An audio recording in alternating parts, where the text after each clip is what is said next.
Perform the operation by hand, then use a calculator to check your work. So here, let's see what we have. We have a decimal number, and notice it's being multiplied to this other decimal number. And we know it's multiplication because we see that juxtaposition going on. We see the 2.5 rammed up right next to that parenthesis, and there's no other sign showing. So we know that that means that we're going to be multiplying those two numbers. So we also know that because I'm going to be multiplying a positive number times a negative number, I know that my answer has to be negative. So I'm going to go ahead and take care of the sign right now. Positive times a negative will always be negative, and now I can go ahead and just multiply out my values. So when I multiply decimal numbers by hand, I'm always going to put the longer of the decimal numbers on top. So 0.32 and 2.5 is going to go down below. When we multiply decimals, we don't have to line the decimals up. That's only when we add or subtract them. Okay, so remember, we're multiplying. These are multiplying. So now we're going to go ahead and start our multiplication. 5 times 2 is 10. So put down the 0 and carry the 1. 5 times 3 is 15, plus 1 is 16. And notice that because that 0 is there, I'm not going to have to multiply the 5 by 0, because that's just going to give me 0. So I'm just going to write that 16 down there that I got from that multiplication there.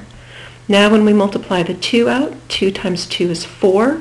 Remember to offset by one place. So since that 2's, it's like it's in the tens place, so we want to be sure that we offset that over 1. 2 times 2 is 4. 2 times 3 is 6. Now we go ahead and we add straight down. 0. And 6 plus 4 is 10. So 0, I want to be sure to carry my 1. 6 plus 1 is 7, plus 1 more is 8. And then remember, when we've got decimal numbers, we want to go back and count up how many decimal places we had.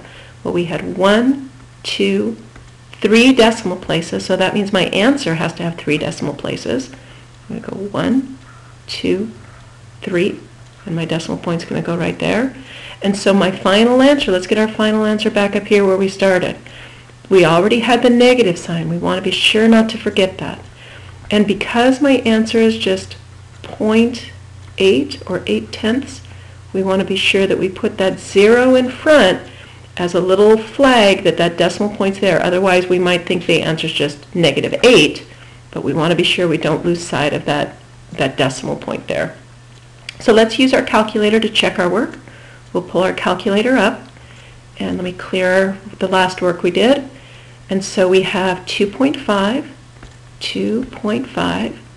and that's going to be multiplied by negative, so we're going to use the negative sign down here. We don't want to use the minus sign.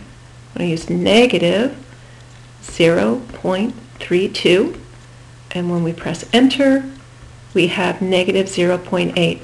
Notice in our original problem there was no multiplication sign there.